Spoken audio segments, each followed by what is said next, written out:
Hello friends, I'm Dan Hilsman bringing you another episode of Agent-Owned Brokerage. If you want to know about eXp Realty and pro tips for growing your real estate business, then hit the subscribe button and tap the bell so you get notified each time I upload a new video.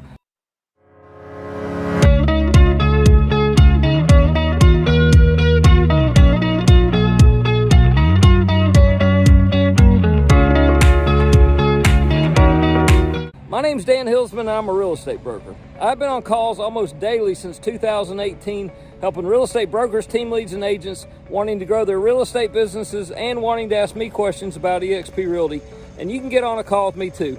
I love helping real estate agents. So if you want to talk, give me a call, send me a text and email, or for a deeper dive, skip all that and go straight to the front of the line by scheduling a Zoom call using the calendar link in the description below. I have helped hundreds of real estate agents get accurate answers to their eXp questions, and I'm happy to help you too. Are you asking yourself, how are you going to thrive during this market? Well, I've been through two previous big market shifts, and in this shift, this is the third time. The third time is the charm for me. Lessons learned from the last ones. So I'm going to give you 3 mistakes, what I did and what you shouldn't do, and then I'm going to give you 3 things that I'm doing that's working and that's helping me to help my real estate agent partners win. And here's first, so this is a 2-part series. So this is the first of 2 parts. I'm gonna have 3 things not to do in each series. So let's get to it. So here are the 3 mistakes that I made and the 3 things that you do not wanna do in this market. So step number 1, or mistake number 1 that you do not want to make. True story, so I'm on my way to get a job as a part-time morning waiter. My thought there was now this is about 15 years ago, but my thought there was that what I could do is I could have a job in the morning from about 5 to 11, get off, I could still do my real estate, and I could still be a father, husband to my family. So that was my thought was, I'd get a part-time job. Luckily, on the way to that job, I saw a sign for a house for sale by owner and a fixer-upper. So I went in and I found an investor working on the home. So I told the guy, hey, look, here's what I'll do for you. I'll work for you. I'll sit around all day making lowball offers on REO properties, and I'll be your real estate agent guy that finds you these properties. So it took a couple of weeks for me to convince him that I was the right guy to do that, and that's what I did. Now the good news was I got to work with him, and he had a cash partner, so he was the fixer-up guy in their partnership. The other guy was the cash guy. And so developed a pretty good relationship with this guy and started just putting in offer after offer and then going back and putting in a little bit higher offer a few weeks later. So I found that investor, and what I did was I located the REO properties and I put in low offers over and over and over again. Now what we did too was we put in lease purchase buyers to those properties. So after we got them under contract, he fixed them up, either flipped them or he put a longer term lease purchase tenant in there. So the properties were between $30,000 and $70,000. So I was making high hundred, maybe 700 to maybe 1,500 after my commission split with my brokerage on a good day. And we were doing 0, 1, 2, or 3 of those a month. So I'm talking about barely surviving. I was settled for survival mode. And I did not have to do that in that market, and you don't have to do that in this market. So 3% of 30 to 70 grand, 1K, I was making about $1,000. Now my investor friends were making 15 to 20 bucks. I mean, 15 to 20,000 per flip. Well, maybe 10 to 30,000 per flip. But they were also doing some that we put the lease purchase tenants in, and on those they were having a high return on their money from the rental amounts they were charging, and because it didn't cost much to buy these properties, and they put a good amount of money fixing them up, but super high rate of return. And then they also acquired a ton of equity and sold a lot of those properties later for a massive gain. So I'm making about $1,000 a deal. They're making 10 to 30 to 50 grand a deal. So kind of rather be on that other end. Another mistake I made during that period when I was just in survival mode was, I barely survived, and I had a humbling part-time job. So I had to get a couple of part-time jobs while I was doing that, because if you do the math, that's not enough money to feed your family and help your family. I got bit by a bee there. So not nearly enough money to hang on. So, putting these lowball offers in, working humbling part-time jobs in the evening just to get by. Now, I learned a lot. I'm super grateful from that. And one thing that I learned is you do not have to do that. I did not have to do that in that market, and you don't have to do that in this market. Step number 2, what I did not do and that I should have done and that you can do in this market was I did not take a breath, didn't take any quiet time, and look around and try to pivot from that just surviving. So looking back, once I started surviving and was barely hanging in there, I could have taken a minute to look around for my next best move. I did not do that. I've done it this time. We're ahead of what's going on in the market, and you can do that too. So let's talk about the rest of step number 2. I never deviated from survival mode, from the task. I played good agent, with the guys. I was a good employee-ish type person, even though I was their agent. And I made them a lot of money. So good for them. And, I was grateful. So here's the thing about that was I was really grateful that I was able to, stay licensed to keep doing real estate deals. But I just put my head down and I grinded for them.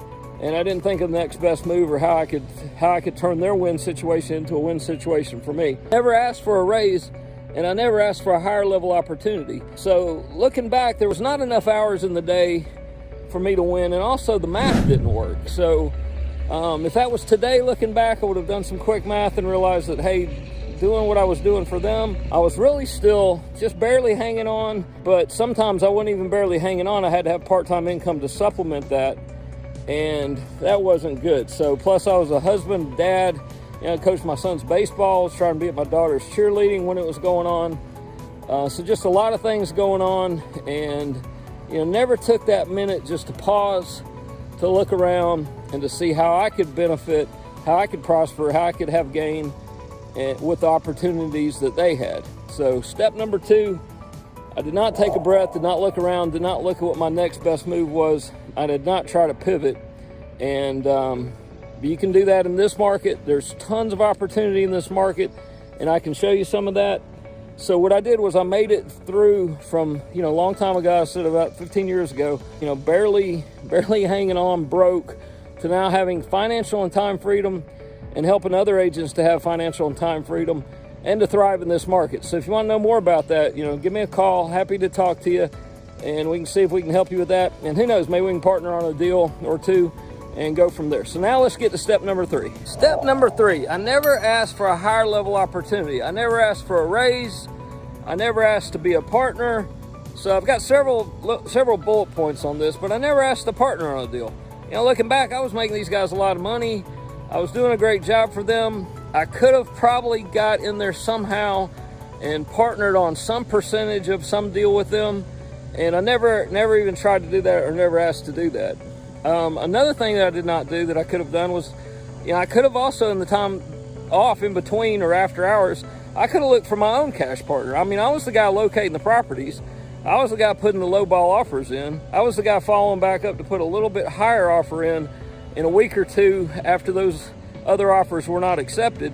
So I could have gone out and looked for my own partner and still worked for those guys, and then partnered on some other deals. I never asked a mentor, coach, or business partner for help because I didn't have one. Now, I couldn't afford a coach at the time, or I didn't think I could have, but I could have found someone that I probably could have had a little bit of mentoring from or asked questions. And maybe if they weren't in real estate, I could have found a higher level business guy. I had a friend that's a super successful businessman. Looking back, I probably could have asked him, and he probably could have given me some advice. I never tried to get one of the lease purchase properties for myself. So I could have helped them find a property. They could have fixed the property up. I could have done a lease purchase on one of those properties, and then I could have put a different tenant in, or there's different real estate strategies that could have worked for me that I didn't try to do. Never tried to partner with any of the REO agents. So I had pretty good relationships with some of these agents, REO agents, that kept doing listing after listing after listing. All right, so I could have probably partnered with some of those agents, or a different agent, or a higher level successful agent. After I showed them what I was doing, they probably would have been super interested, and I could have found a partner that way. Just looking back, there was so much opportunity. Here's the deal. So I was looking for how to hang on. I wasn't looking for who I could get that could help me thrive also. So big deal in, just in not looking for that who that could have taken me to the next level back in that market. And I'm telling you, there's a who in this market that you can reach out to that can help you thrive in this market as well. So I got a pro tip for you here. If you're trying to thrive and get to the next level and you don't know who to reach out to, you can reach out to me so I can have a conversation with you.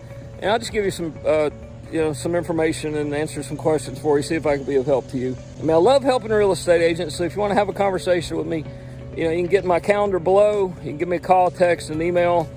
I've helped hundreds of real estate agents over the years, and happy to help you too. So be sure to check out my next video, which is step 2 of 2 on what you can do. So this was no U-shift is kind of the subtitle of this video, but what to do in a thriving market. And we were going over the 3 things that that I did wrong that you don't want to do. In the next video, I'm going to talk to you about the 3 things that I'm doing and that you can do, and we'll help you with that. So look forward to seeing you on the next video.